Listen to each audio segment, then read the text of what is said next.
Hi, thank you for joining me. Welcome to Astropsych. My name is Kathleen Thomas, where we take a look at astrology, mental wellness, physical health, nutrition, and other areas in a metaphysical way to get better. So, yeah, thanks for joining me. Today is June 4th, 2025, approximately 3:43 p.m., and this reading an episode is coming out of the Lynchburg, Virginia area. Thank you for joining me, and let's go ahead and get started on this moon.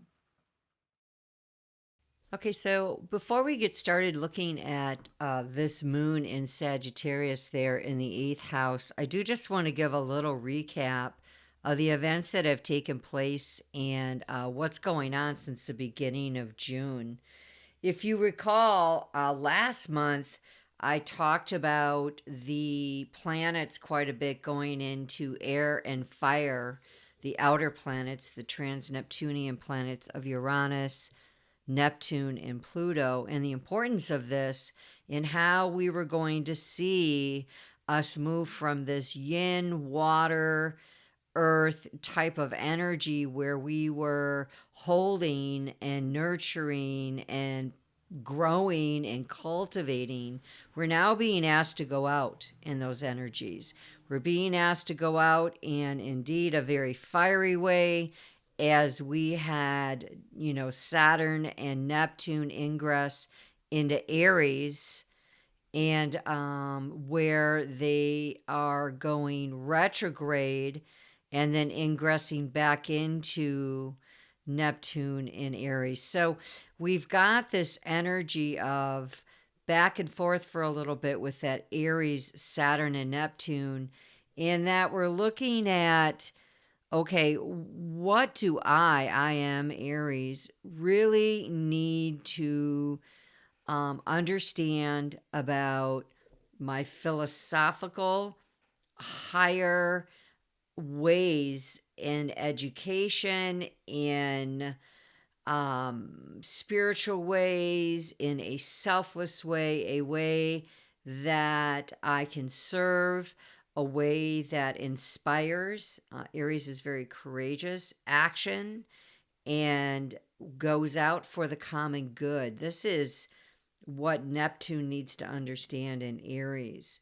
Neptune rules Pisces. When it was in Pisces, it definitely had a more of a spiritual collective vibe of the all and the other and serving and the greater collective of that energy.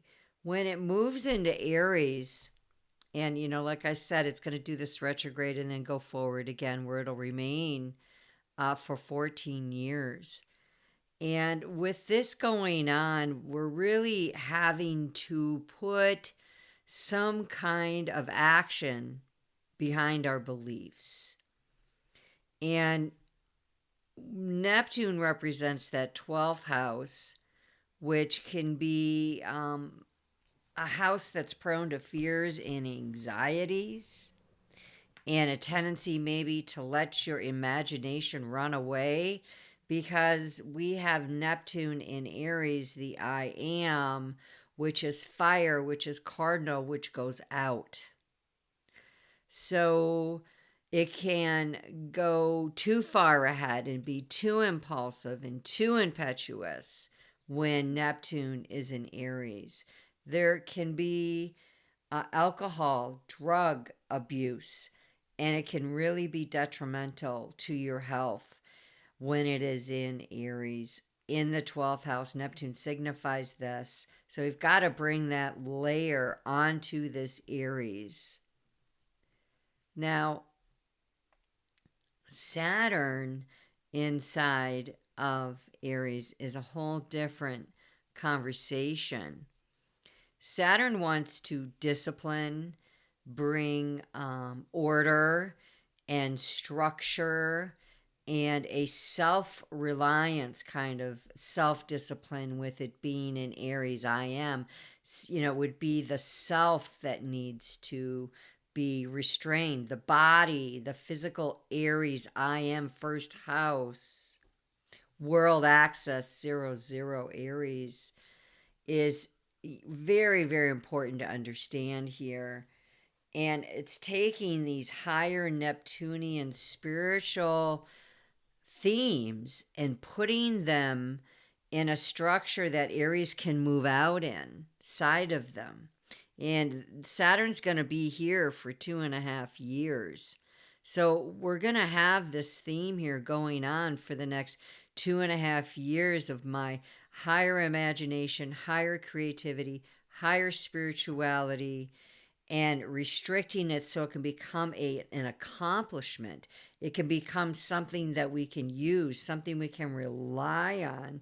Saturn definitely is about being reliable, and Saturn will delay this or hone it, but after those 2.5 years, he will release and not deny, as it will go into Taurus, where it's this earthy ability to put things down on the earth in a sensual, Venus, creative, fertile type of way. Okay? So that's what we're going to be going through. And it's very important going into any chart that we look at that we see that conversation going on with Neptune 14 years in Aries and Saturn 2.5 years, and this dance that it's doing together. I want to bring in Chiron for a moment because Chiron has been in Aries since 2018 of April, and it ingressed in there on the 17th and went retro forward, retro forward, retro forward, which it does back and forth, and which it will continue to do until it moves out in February of 2026. So Chiron has been doing its wounding examination of the I am principles within the greater collective. Now, wherever Chiron is showing up for you, wherever Aries is in your chart, will be this greater story. When Chiron comes into Aries, it's the first house of our self-awareness, and our ascendant house is Aries house, the first house. So our identity and self-image, how we project our I am out into the world, our self-expression, outer expression, this has all been under the microscope of Chiron saying, I need to heal this in you. And it is a long journey when it is inside of Aries, as Chiron is an elliptical orbit as it goes through the zodiac signs in our solar system. And so it doesn't hit the same signs in the same way all the time. In fact, it spends its longest traverse 16.6% of the time, 8.33 years of the time in Aries, the longest cycle it will ever experience. So we can see here, wherever we have Chiron, it's something that's been very difficult to heal, something that takes time to heal. It takes 50 years for Chiron to do his return, meaning come back to your original point in your chart. So this isn't something that we heal all at once. This is a journey. Very important to understand about Chiron. It takes time. And I will link Anthony and I, as we do a podcast, All Things Esoteric podcast on YouTube, and I'll link the Chiron episode in the description of this video if you care to take a look at our deep dive into Chiron. So we've got still the rest of this year, beginning of next year, before Chiron finally releases out of this Aries, and it ties into that stellium here of Saturn and Neptune in Aries in the 12th house. So right now, this moon in this chart is really, as it's trining the 8th, is trining all over to that 12th house. The 8th trines the 12th and trines back to the 4th house. These are the water houses. But you'll see here we don't have water in those houses, in those natural water trines of Cancer, Scorpio, Pisces. We have fire. So there's a lot of steam and a lot of bubbling and cauldron activity where things are stewing. Okay, very important to see that tied back to your I am. And this moon really has the power trining over there. Sagittarius working with Aries in a mutable cardinal way, able to really identify, hey, what's up with your fire? What's up with your expression and your initiation of your energy going out in a subconscious way? Like, what needs to be healed? We've got this moon showing up in the house of psychology, among other things, which I'll get into, but a deeply introspective, fixed, watery house holding that moon, or trying to. Good luck holding Sagittarius back. Not easy to do. The moon wants to wax and wane, so it finds its detriment when it is in Scorpio. Scorpio holds in fixed waters, and it falls here. It does not like to be held. The moon is ruled by cardinal Cancer, where it waxes, it wanes, it moves out. It does not like to be fixed. So you can see a challenging energy going on here within Sagittarius and that 8th house moon. Now, Venus actually on the 1st was conjuncting that Chiron, and it's since moved past and ingressed into Taurus. So, yay, she is home and highly magnetic and able to do great power in the areas of all things Taurus, creativity, and resources. So, she went through those energies of Saturn and Neptune and Chiron, and she has found her way within Taurus, where she's going to be able to be a little bit more fixed in her energies, more secure, and feeling just better about our resources. So that is definitely occurring as of this moon. We have Uranus in the conversation in Taurus as well, in that ascendant, where Taurus is at 28 degrees and ready to ingress into the next sign in July of Gemini. And we've had this conversation. So be on the lookout. Next month, we'll see that go in to the sign of Gemini, where now we will have all planets in fire and air of the outer realm, as Pluto is in retrograde in Aquarius, moving very slowly in air, Neptune in Aries, fire, and Uranus in Gemini, air. These will all be sextiling each other within 5 degrees in harmony. So doing a great work of a Gemini nature, a Aquarian nature, and an Aries nature. So these energies in your chart, be looking at them, because wherever they land in these houses are where these energies are being asked to work together and move out. Sextiles are 60 degrees apart and have the nature of Venus. Venus, of course, complementary energy exchange abilities, creation, and this immediate with sextiles productive reaction that we can have with sextiles if we merge those energies. And it's like calling everybody together to do a teamwork.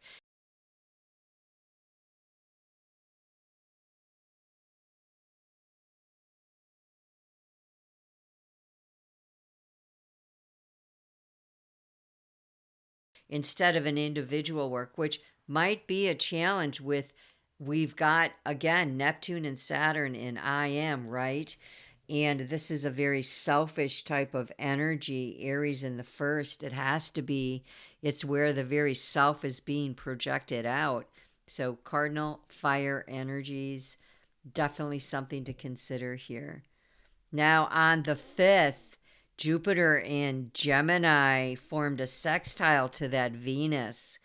And a day later, Venus moved into Taurus. So Jupiter now in the conversation, which is ingressed into Cancer, is sextiling that first house in beautiful harmony, causing for a lot of maternal, nurturing, fourth house conversations about money and resources and what you can bring to the table, what you can manifest on the table. So, very chatty here, energies with Cancer in 0 degree of Jupiter.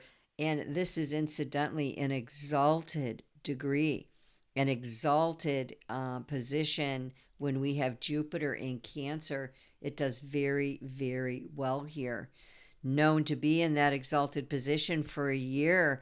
Cancer, hail to you. You will have a year of fantastic opportunities coming to you. And I love this personally for myself, having that 9th house Cancer stellium. I have the moon, Venus, the North Node, Sappho, Sun, and Hecate all up in my 9th house. And Jupiter will be going through, hitting the cusp, and then all of those planets, my inner planets and asteroids that I have working for me, and my mission, North Node. And incidentally, 9th house represents long-term studies, long-term education of the higher degree. And I am finishing my degree in 2025. So Jupiter going right through my 9th house of higher education, hitting my Cancer on Cancer, definitely bringing me favor to finish this degree. And then I will be launching my services as well. So this is really all working together, and this is deliberate as far as the business activity, and all of that has been strategically planned. It's going to be moving out in my Cancer's energies in a larger way from my home-based business.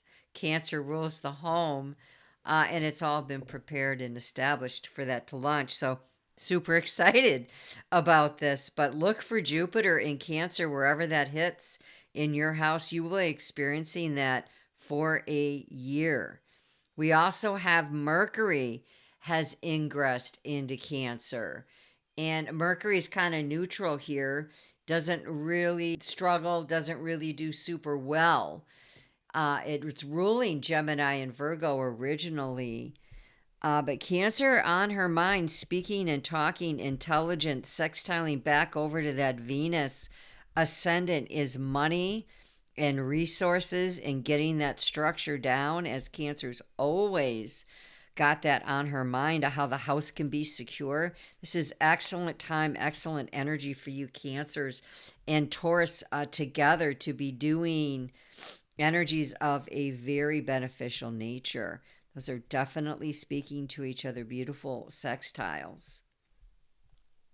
Mars is finishing up finally this long transit between Cancer and Leo in Mars for 7 months, and going to be finishing that up here very soon as Mars moves quick. But we've got Mars in that 4th house at 26 degrees in this chart. So this is important to understand, as the 4th trines the 8th, where that Sagittarius moon is sitting, and Leo is fire. So again, we've got a fixed fire Mars, a little agitated there, to be quite honest, in the 4th house, as Mars likes to move forward. It doesn't like to be fixed. Sagittarius likes to move forward. It's mutable fire. These great centurion, animal, horse, man, that wants to roam and travel. So we've got some frustrating energies here that aren't doing well. They're trying and that they can work together, but they're not in their natural homes. They belong in the firehouses of 1, 5, and 9. So Sagittarius kind of feeling out of sorts. They're having to work with this Mars, maybe perhaps not knowing quite how to work with this energy, as Mars inside of Cancer doesn't quite, it gets diluted. That fire gets diluted, and the moon is waxing and waning, right? And it's moving out in Sagittarius. But again, where is it moving out? In a restrictive house of fixed water. So you can see the contention here with this moon. And all of that in the backdrop of just kind of the preview of what I've been sharing with you has been going on. So, highlighting here, we do want to look at this full moon on June 11th. This occurs at 2025 344, highlighting that eighth house, of course, around all this energy. So let's take a look at this grand fire trine, making things possible and achievable that we have from the Mars in Leo and Chiron in Aries. So where Aries, you have been felt back, felt restricted, there's some forward momentum for you moving out, and you're finishing up this great lesson of healing where in quite some time you're going to be able to move out in Taurus in your fixed earth and where it's more comfortable. So Mars and Uranus are forming a square. That's super important to see here. You've got Taurus at 28 in fixed earth, and Leo is fixed fire. Fire on the earth.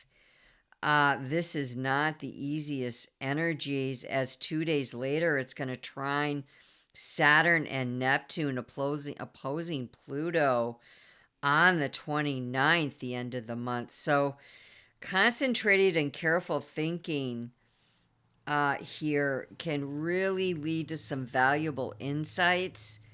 But let me tell you, there's some tremendous power. Squares are not easy. Squares are of a 90-degree challenging aspect, a dynamic aspect that's ruled by Mars. So when Mars is squaring anything, we've got that double hit of tension, action, reaction, emotive energy, passional energies, reactive energies, courage, forward momentum, and irreconcilability with squares, where it's best to really find out what's causing the problem here, because if you don't, it's only going to continue to potentially exasperate the situation. All right, so let's go to that moon. Now, with the moon in Sagittarius in the eighth house, we got to look at these layers. Moon in Sag at 20 degrees is going to have a very easygoing outlook on life. The moon kind of likes to be here a little bit. Like I said, it's not in fall, it's neutral. It's not exalted either. That would be within Taurus. And it has its detriment in Capricorn, and it's ruled by Cancer. So the moon in Sag in mutable energy is this freedom, loving nature that Sagittarians bring. And, being emotionally tied down is definitely not a good situation for Sagittarius.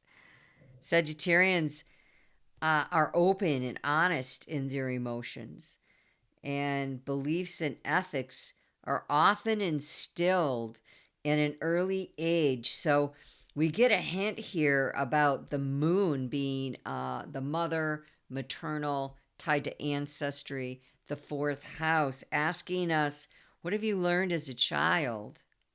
And what kind of ethics were passed on to you?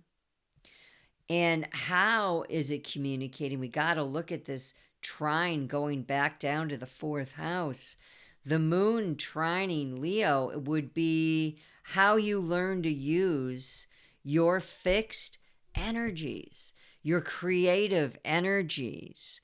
Leo is ruled by the sun itself, and the sun is in Gemini at 20 degrees, and it's opposite this moon. Exact, right? So when we've got Sagittarius, far reaching, ninth house themes of higher education, mind expansion, and philosophies of life, it's looking at the second house as well, not just the fourth, of the sun in Gemini, and it's talking about how what you learned from that fourth house in in very maternal ways, because we're in the house of psychology and deeper meanings and deeper thinking and depth. We're in the cave in the eighth house. How have these impacted your ability to express and talk and communicate your creative energies? How are you moving out your fire, your individuality, your power, your masculine yang, your basic drive for significance, your physical stamina, and this whole experience of life seen as a journey? Sagittarius has the ability to have four legs and moves fast upon the earth and wants to roam and be free. And so we have the dual nature here with moon in the eighth, fixating. Scorpio fixates and Sagittarius moves out. Where is Scorpio? This is a layer we must look at, because this moon is dealing with eighth house themes of renewal and sex and death and rebirth, transformation, deeply felt peak experiences, depth, deep interactions with others. How our fire is exchanging, changing, transmuting, and it being expressed with other individuals. Now, important, the second house is a sensual, lusty, earthy house. And the conscious solar power is there, as all full moons have the sun opposite the moon. In polarity, in this dynamic, challenging aspect of 180 degrees, which is of Saturn. So we're locked in here with this Saturn, and it's forcing us to say, all right, where am I placing my fire and passion out into the world? How am I being, Neptune and Aries, maybe deceived or going too far out in my energy? How can Saturn help me restrain and put some discipline behind it so that I can not be so exasperating over there with Leo and Mars? These are all conversations that are on the table in this full moon. Now, the moon in the eighth is going to find it difficult to feel very emotionally calm. So anxiety can undermine your ability here to feel at ease. Why is this? Because Sagittarius is ruled by Jupiter. And Jupiter resides normally in the ninth house and the 12th house over Pisces traditionally. So wherever Saturn goes, Pisces goes, there's this theme of expansion of our spiritual and philosophical ideas about a situation and learning new ones. Where are we perhaps fixating and holding on too tightly about our own idea about things?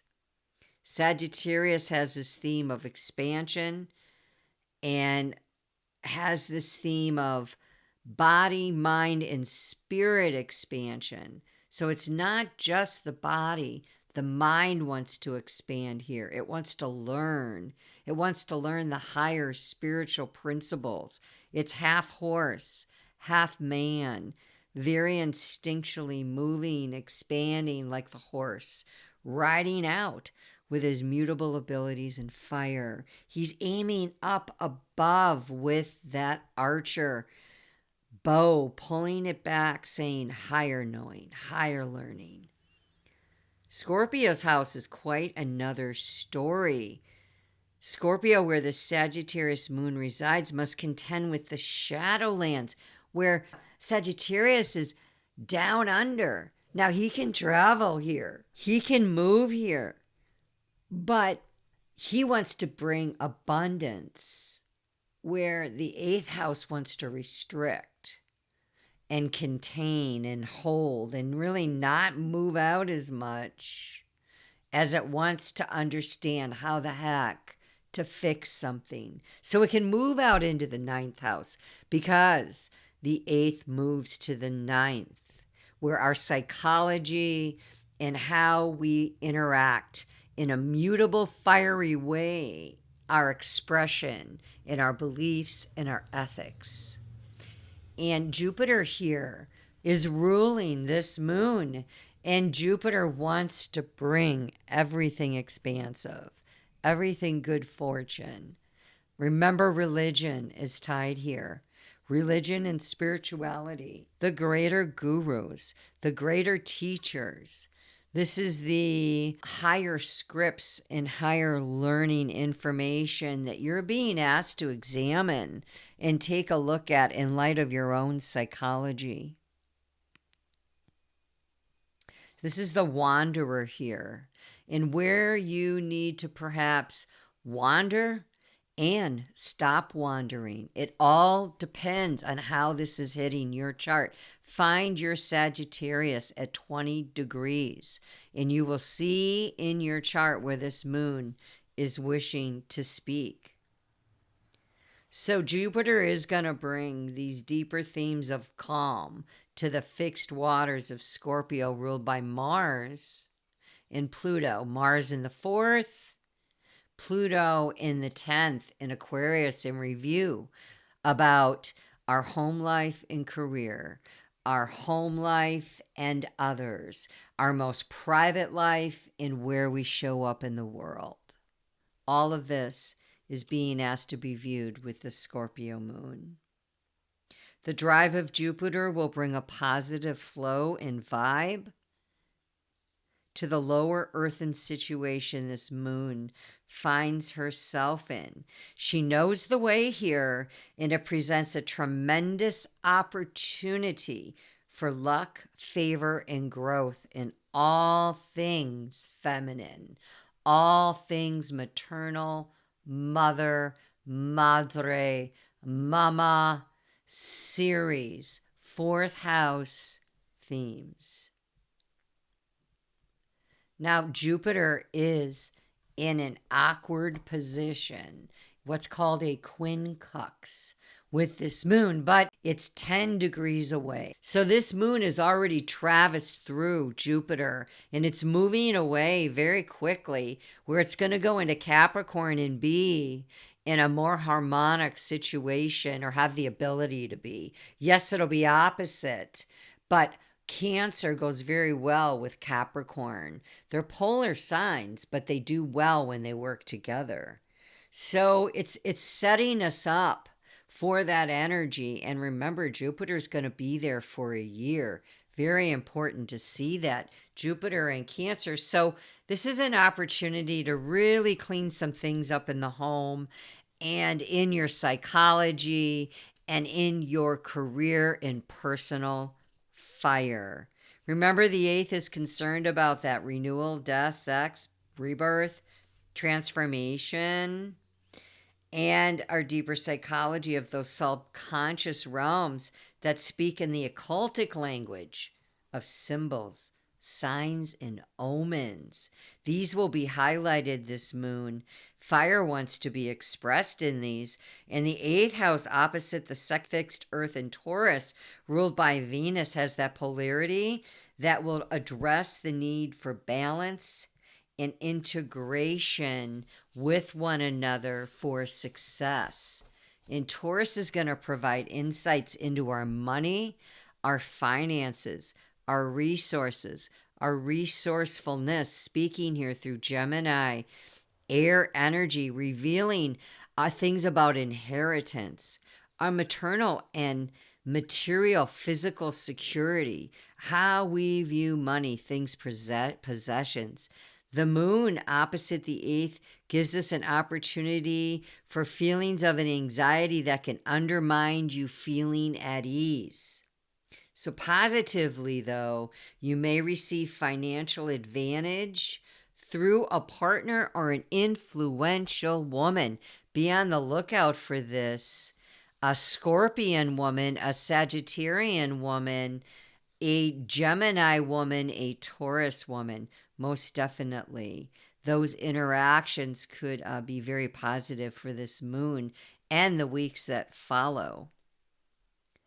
So, Scorpio holding back and restraining a little bit that Centurion from moving out, but Jupiter trumps that moon. It's going to, in the cardinal nature of Cancer, it's going to be able to move out. So, it's not going to hold at that late 20 degree. It is definitely not holding. It's going to be moving very quickly into Capricorn.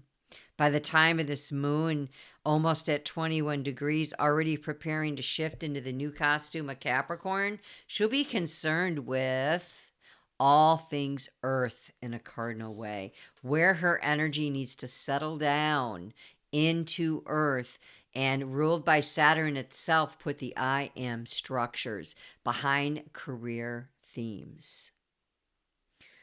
All right, so definitely take a look at that. So far, I want to go into some other aspects in closing.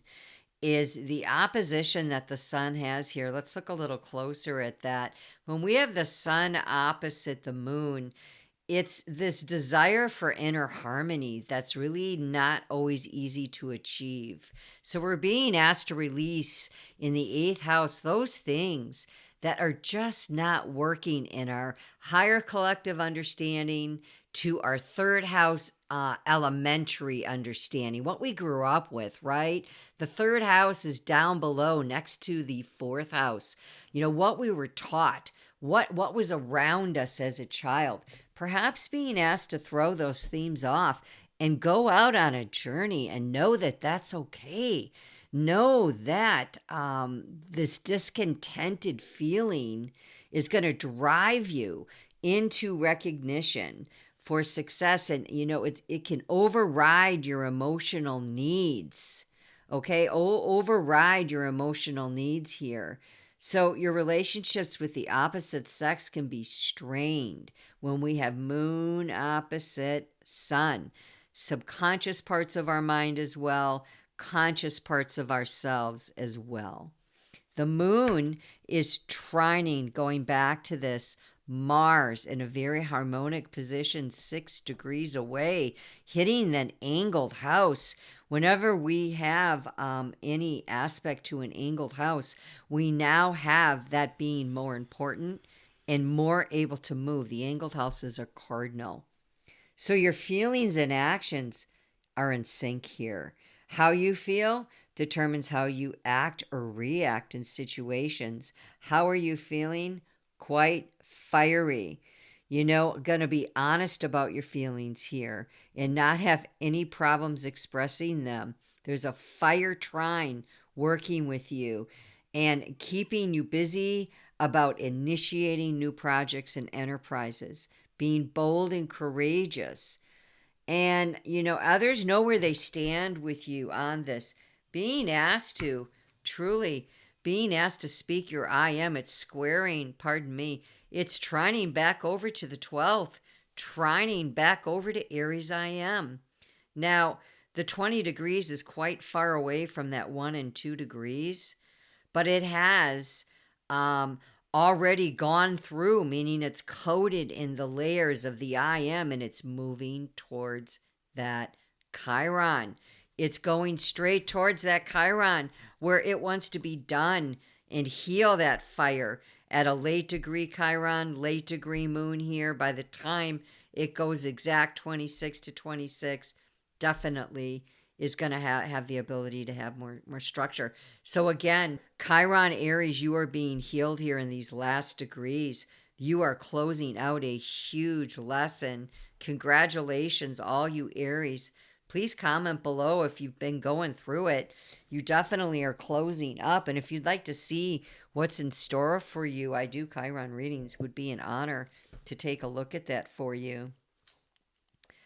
So Moon trining Chiron within 5 degrees. Moon squaring this north node. The nodes are the nodes of fate, the directions that we're going towards collectively, that which we're coming away from. And Moon squaring the north node, not easy energy. You've got Sagittarius, fire squaring Pisces, water in the 11th with other people. So there could be some contention with this moon about how your energies need to go out into the collective. You're looking for some direction here. Pisces and North Node is a very spiritual direction ruled by Jupiter and Neptune. How are those themes? We've been talking about them. So that Neptune in Aries is, trying to bring some information to that North Node in Pisces direction, where you should move your collective energies. Where should we move our collective energies? Well, we're coming away, definitely in retrograde, these nodes, from Virgo down there in the 5th house opposite the North Node. And we know Virgo has to do with 6th house themes of self-improvement, service, empowerment, employment on a daily basis, work routines, health, nutrition, having this over fixation, which can happen in your creative projects going in.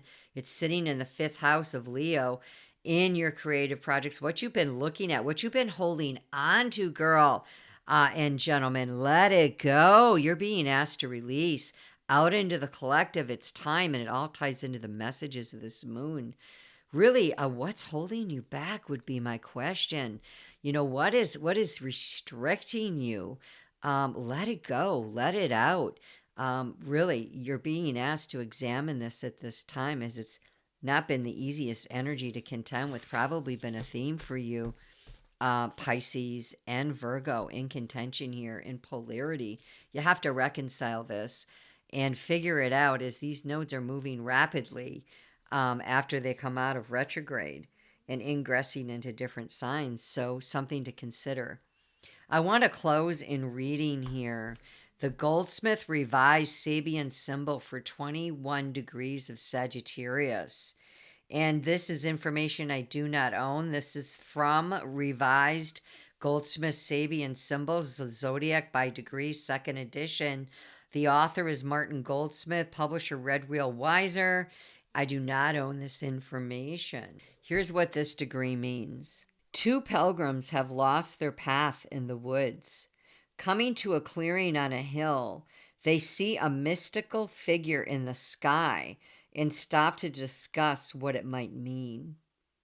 Seekers after truth, realizing that one is living in a dream whose correct interpretation is in no way obvious, might feel lost and confused, but use all their resources to find their true path in life, trying to see the big picture, figuring things out through solitary reflection versus bouncing one's intuitive instincts off a mentor or a fellow traveler who can compensate for one's own intellectual myopia.